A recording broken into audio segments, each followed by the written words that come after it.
This fortress functioned as a hospice and a hospital for the many pilgrims who came to the Holy Land during the Crusaders period in the 12th and the 13th centuries. This authentic world-class site is one of the leading historical sites in Israel.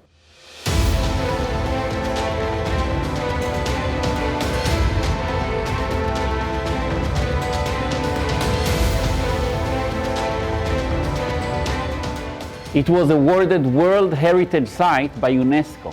Walking through the Knights' Halls takes you back to the Crusaders period and makes you feel a knight yourself.